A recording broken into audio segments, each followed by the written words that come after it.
Well, welcome to Talent Treasures. And joining me today is Kristina Horton, Deputy Director of Board of Registration for Professional Engineers and Land Surveyors at the state of Washington. I've had the pleasure of knowing you, Kris, for a few years now, and I really appreciate you joining us today to talk about your top talent, which is in election.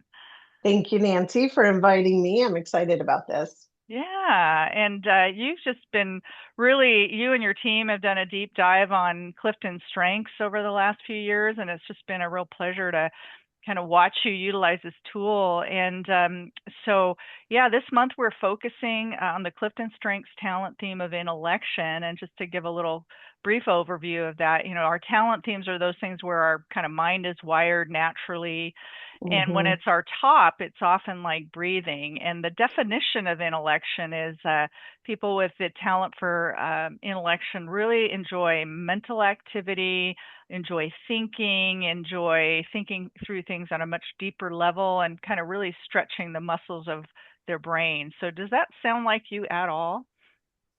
Yeah, and I would add we're a bit of an overthinker. Ah, I have mean, you, yeah, yeah, have you sensed that always? Is that something that you've always kind of perceived yourself as a deep thinker? yeah, yeah. Yeah.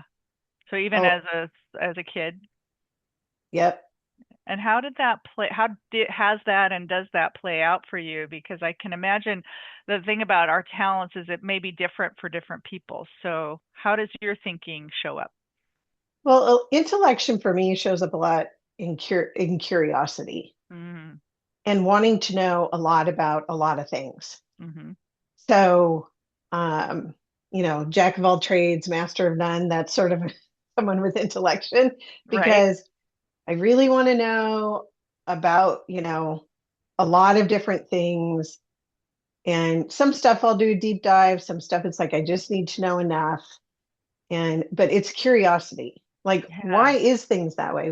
How does that work? What's that person's motivation? Like it's so widespread about the curiosity of why and how and that Yeah. sort of thing. Yeah, that's how it shows up for me a lot. Well, and it sounds like for you, it's indiscriminate. I know some folks within election, they might be very discerning about the things that Mhm. their mind wants to ruminate on, but it sounds like everything inspires your curiosity. Did I hear that right? Yeah, it started when I was very young. I was extremely fortunate that my parents are both readers. Mm-hmm. And from before I could even read, my mom was taking my sister and I to the public library every week for story time, and then we would get our books for the week. Nice.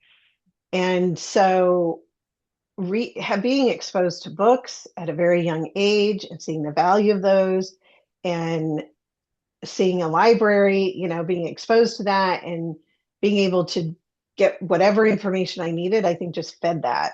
Yeah. So I'm a voracious reader. I will have 5 books going on 4 different subjects at any given time. Just depends on what I feel like reading. Yep. Um, so yeah, I'll be reading a book about um, the guy that invented the diesel engine, and then my other book is about coaching, and my other book is about whatever. It could be Right. a Dean Koontz novel. I mean, yeah. Yeah. Yeah. So it just really runs the gamut. So Mm. that's a good word, that curiosity. It sounds like that really kind of encapsulates your intellection. And Yeah. so, do you ever hear from other people? Do other people notice this talent in you in any way? Do you get feedback? Yeah. Mm-hmm. Yeah, I'll get feedback about it. Like I remember in, remember in school when they break you into groups to do projects, people would be like, well, we know Kris is going to do a lot of research on this, so let's be in They all her want to group. pair up with you. you know, and it's proven me well, in my profession as a land surveyor, there's a lot of research that goes on, and you have to Yeah. be very curious about something. If we get a mathematical bust in our traverse, why? You have to be curious enough, and you have to go down those some of those rabbit holes, and um it's it's worked out well for me that way. But yeah, Yeah. people recognize that's whether they knew that's what it was, intellection, they just know the outcome of it, which is Right. I'm going to do a lot of research. Yeah. And seems like people appreciate that. So Yeah. yeah, they benefit from your ability to do that.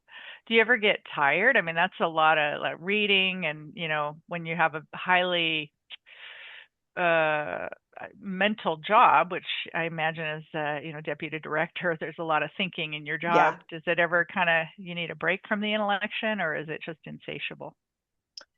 No, I need a break. It's a Yeah. lot. The Yeah. brain, it like doesn't want to shut off about things. I think Yeah. there's something in there about, intellection is, uh, how your brain is just always sort of processing. It's just Processing. always Yeah. processing. And that is a little bit exhausting. The mental exhaustion is a Yeah. real thing. Yeah. And I will read books that I call brain fluff I like that. because I read a lot of heavy books. And then, so Yeah. like for every so many heavy books I read, I just read a popular novel or just something easy, just Light. brain fluff. Yeah. I like that. That's a new Just to, word, brain fluff. yeah. And I can still get into the story. But I'm not thinking, I'm not having to process. It's just an easy thing for my brain. I could So, yeah, Well, and it almost sounds like you're describing a way to mitigate, because we talk about with the talent, the Clifton Strengths talent themes, that they are neutral in nature, right? They can serve us really well, which is very obvious that it has served you well in your career and others appreciate that talent. At the same time, our talents can be a barrier sometime. And so it sounds like that mental exhaustion might be what yeah. could be a potential barrier. And you mentioned in the beginning of our discussion just that maybe overthinker. So, any other ways that the overthinker tends to get in your way? Um, yeah, in the past, it used to stop me from making decisions Mm, because I want to see the 360 of everything. hmm I want the information, but that would be a barrier to me actually making a decision. hmm It's, analysis paralysis hmm is I think the term. And I have trained myself not to do that. Oh, But it has interesting. taken me the last 15 years to really, you know, like I've actively worked on that the last 15 years of not letting that. Sometimes you just have to get enough information or you just have to make a decision and be okay with one way or the other. It's never going to be a hmm perfect decision, but I would hmm have that paralysis about overthinking something and never making the decision Yeah. or the next step moving forward. So I looking back, I can see that was a real barrier for me Yeah. that I've had to work on, consciously work on. Yeah. Well, what's Yeah. interesting is you say you had to train yourself, which I think there's a certain discipline involved in having to kind of help ourselves get past our natural tendencies. So, what were your strategies to train yourself? Well, the first thing is always just to recognize when you're doing it. Mm-hmm. Like be aware of what you're thinking about. Like be conscious about what you're thinking about Right. and not just let it, run free. It's like I have to think about what I'm thinking about. And is Oh, that really what I want interesting. to be thinking about? Like it's um oftentimes there's dual conversations happening in my in my head.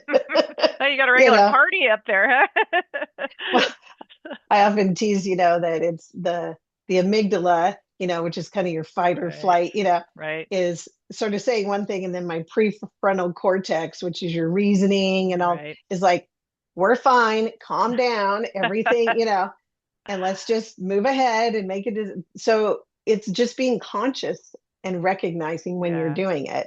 Yeah. And that's tiring too, thinking about what you're thinking about all the time. But if you do it for a short period of time, it's very easy to train the brain. Mm-hmm. And then you start doing it because you start to see better results. Wow, that's fabulous. And what a great example too of how we can train our thoughts. I think that's something that I often preach in classes is that, we have more power over our thoughts than we realize. And you just gave a Yeah, great testament to that, so that you can wrangle them. you can. It's work, but you can do It's work, it. exactly, exactly. Well, when you think about your role as a leader, and you've been in leadership roles a long time, how are there ways that you can see intellection has helped you in motivating others or Yeah, encouraging others in any way? yeah, intellection has been good for me in a lot of ways where it comes a lot of it comes back to the curiosity where Yeah, being curious about people that you manage. Why are they behaving this way? Why are they, having this thought process? Why, okay, they brought this up. Why did they bring that up?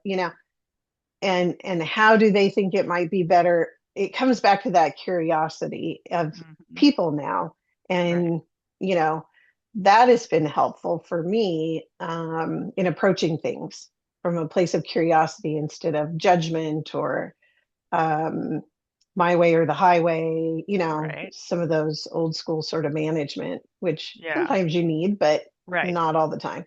right, I think that's been helpful. And because part of an election is talking things out with yourself before you talk right, them out with anybody else. right. I've had a lot of conversations in my head that have never, that then I have to have in real life, but I've already ran through every scenario. So So you're I'm prepared. I'm more prepared, uh, which is helpful too, because then you're not reactive. Right, right. So, that it's just helped me in a lot of ways. I give a lot of presentations Mhm, and I will run them through in my head. I don't know how many times before I actually get up and do the presentation.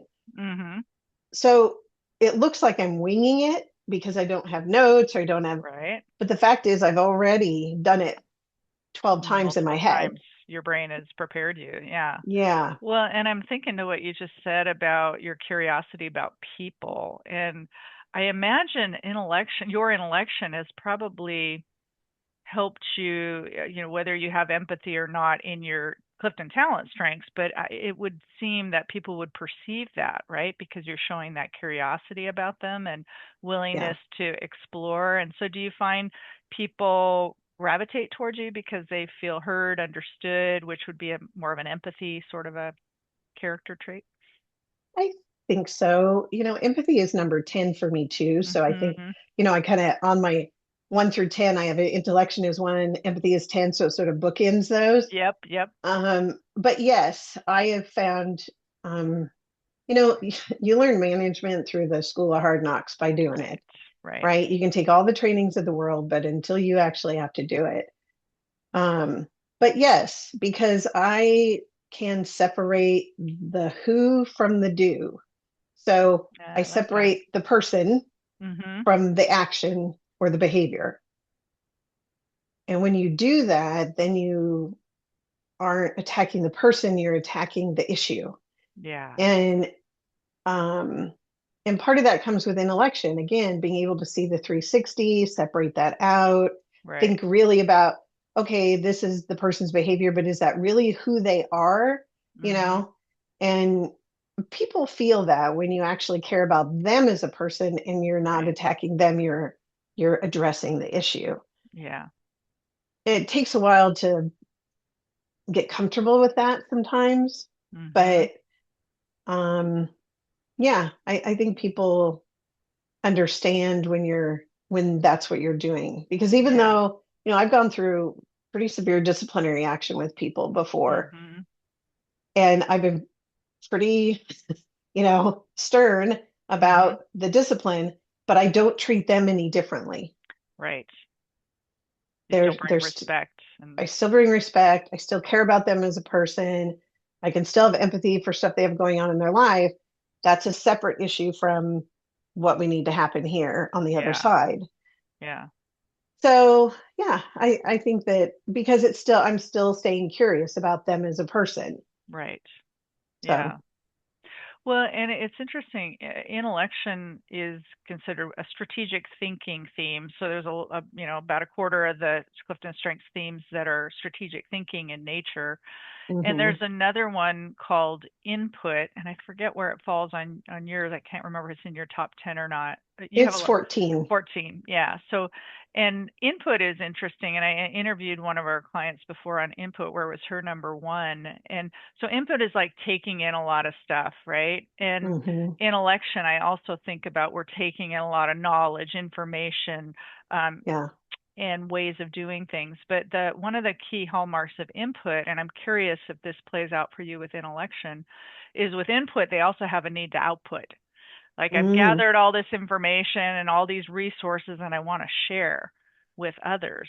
So do you find there's a little bit of a, you're taking in a lot of stuff and a lot of stuff is in your head, but what are the ways that your intellection kind of goes, like the tide goes out? That's a really that's a really good question. Um, I would say maybe 60% of it needs to find an outlet. Mm-hmm. 40% of it is just because that's who I am and how I work Right. and what I need for me. Right. But yeah, a lot of it is shared with others, Mm-hmm. even if it's, um, hey, I read this. The like, Yeah. people that know me really well are like, tease me because I often say, I read the other day, or I heard, or, and it's like these little facts and tidbits I'm always Mm-hmm. picking up about things. And they're like, how do you even remember that? Or how do you know that? And I'm like, I don't know. That's how my brain works. Right. Like, I just find it interesting. And I like to share that with other people Right. because I do like to share information that I've gathered, Right. which is good for my job because I'm helping other people grow and I'm mentoring and I'm sharing. I'm not breaking down communication. I'm continuing to share. Um, but I don't think it's a drive for intellection to have to do that, maybe like Yeah. input, Yeah. but uh but we see the value in people having knowledge. Yeah. So we Yeah. want to share that. And I think one of the things in my experience that intellection, people with high intellection are very good at is reading comprehension. Mm-hmm. Mm-hmm. So we can read something and very clearly pull out the important information out of it. We don't get Yeah. bogged down in all the other stuff. Minutia. Yeah. Yeah, and we can Mm-hmm. take information and clearly understand what's trying to be said. And if something isn't clearly conveyed, then we recognize that too. Yeah. So, which is good. Which is kind of funny because I'm a terrible, like if somebody gave me something to read and say, can you QC this for me? Okay, but I'm not going to catch every little thing because I read too fast and Right. my brain fills in the blanks. So Right. I'm not the person to go to if you're like, I need every little spelling error caught Yeah. and every little Not the this caught. editor. And I'm not an editor. Yeah. But you want to know what the information is trying to say? I'm your Hmm. gal. So Yeah. yeah. Well, yeah, it kind of hits the strategic part of strategic thinking, right? Which is kind of that Hmm. overall. So you're discerning of what you're Yeah. taking in. It sounds like maybe subconsciously, but yeah, fascinating. Well, and so here's a fun little game. I like to sometimes contrast different themes, and they do that a Mm. lot in the Clifton Strengths kind of way of claiming our strengths. It's like, how does this compare? And so I'm going to compare intellection to restorative. And so I'm going to give Ooh. you two statements and see how that lands with you, if this feels accurate or not. So it says intellection thinks about concepts that need to be understood, and restorative thinks about problems that need to be solved. Mm. Yep. Yeah, because I think that's Mm-hmm. pretty much in a nutshell what I Mm-hmm. what I was just Just saying, that describe. you know we need to make this easily understood by people. Right. And I don't know that I see that as a problem. Maybe restorative is more like this is a problem, we need to solve it. Right. I'm seeing it more as we got to clean this up so people can understand it. Mm-hmm. That's interesting. Yeah, I can see where they're similar, or maybe they're similar, but they're kind of two sides of the same coin. That's what I'm thinking. Yeah, that's the way I Yeah. was perceiving it. Yeah. Well, and it highlights for me because a lot of times my observation is that sometimes we're all achieving the same objective, but we might be utilizing different ways of thinking, different talent themes to Mm-hmm. get there. And that is a really good example, I think, of you're probably still solving the problem. You're just doing it through the lens of this needs to be understood, like you just said. Whereas Yeah. someone who's number one in restorative would be much more, here's a problem, what are the steps we need to get there? And that you go both might achieve the exact same objective. But very different Right, processes. right. I think of, isn't there a quote, seek first to understand? Oh yeah, I forget who said that, but I'm And that's familiar with that. kind of how the intellection brain works, and Yeah, is let's understand first before we decide, is there even a problem, you yeah, know? So we're looking for that deeper right, insight into it instead of making more of a surface decision. right. Yeah. Yeah. I will tell you, it scares people sometimes how quickly I can go very deep on the subject. I It, believe it. I believe it. I I am not a lover of small talk. That's, I can do it, but it's not my Not your thing. thing. Well, And yeah, so going deep very quickly scares a lot of people because they like to oh, stay sort of at that surface, fascinating. and I'm like, "Oh no, I got a lot to say about this." Yeah, yeah. Yeah. Well, which actually you give me a nice segue into one of the questions I wanted to ask you, which was, it's interesting to think about, because we're all wired so differently, right? And that's, Hmm. people are people and we're all not going to be the same. And oftentimes those differences create friction. As someone with intellection, you kind of touched on it already, but can you expand on what are things that maybe people do that frustrate you? Mm. People who just don't get it. Hmm. Like, I have had to really teach myself and be kind about having patience with people that need a little more time to comprehend and Yeah, and read and get something. yeah, Um, and I need processing time too, right, but I don't need time to sort of get it. right, And that I have to watch myself on. mm, And like when I'm trying to train or teach somebody and right, they just don't get it, yeah, and it takes me saying it 5 or 10 times before they get it, that's very frustrating for me. yeah, And I have to remind myself, don't get frustrated, give them some hmm, grace. That's how they learn. hmm, But for me, that's difficult. right, Yeah, right, that's difficult. And people who don't are very sort of um, non people that just aren't curious about uh, the why or the right, how or the, right, you know, that can be, I, because I think of intellection and some of my other top strengths, sometimes I can be a storyteller hmm, communicator, which for people that are very analytical, that's concrete, very frustrating for analytical, them. hmm, And so we don't communicate well together because I'm right, trying to explain through this, and they're like, metaphor and just get to the point. And I'm like, but right, you need all this information in right, order to understand. right, That's what I think, but they don't need that. So right, I've had to adapt myself to not always be a storyteller yeah, because they fascinating, don't always need all that information I think that they need. right, Yeah. right.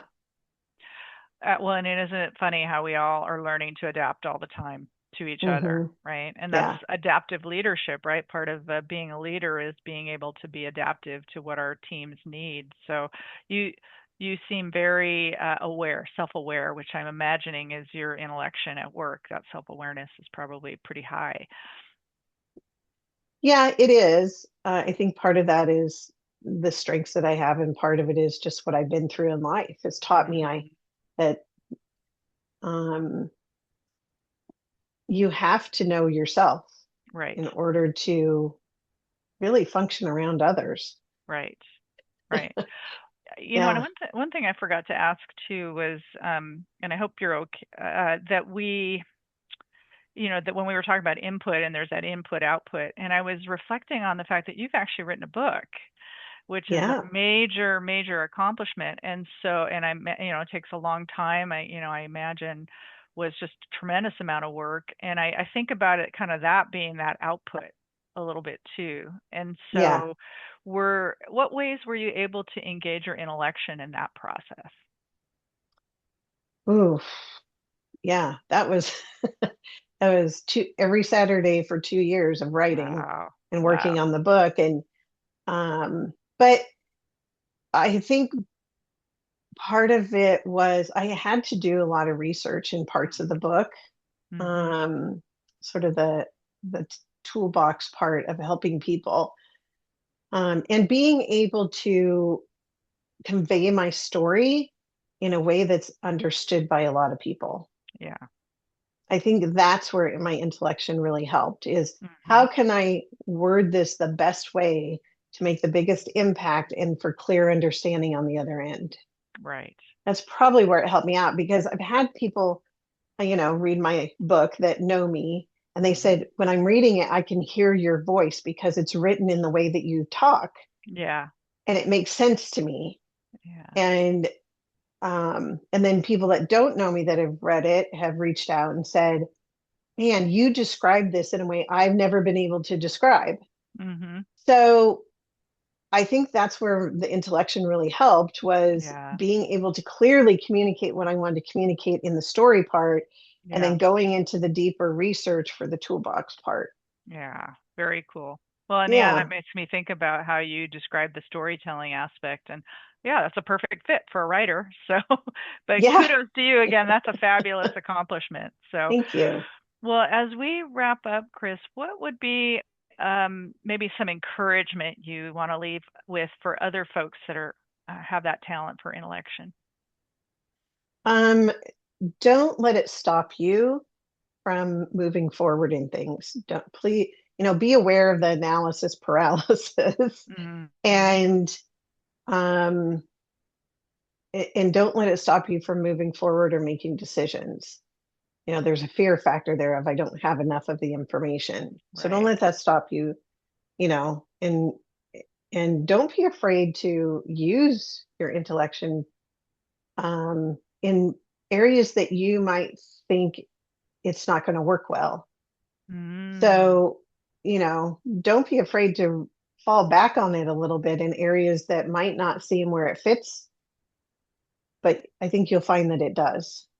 yeah. So, it like for me dealing with, staff and things like that. I didn't think I would use my intellection in being a good manager or a Right. supervisor, but it's actually helped me quite a bit. So, yeah, don't be afraid to fall back on it in areas that you think it might not fit. Yeah, great advice. Oh, Kris, thank you so much for taking time. This is fun. And Yeah, this I is great. appreciate your insights. Really appreciate it. Thank you. You're welcome, Nancy.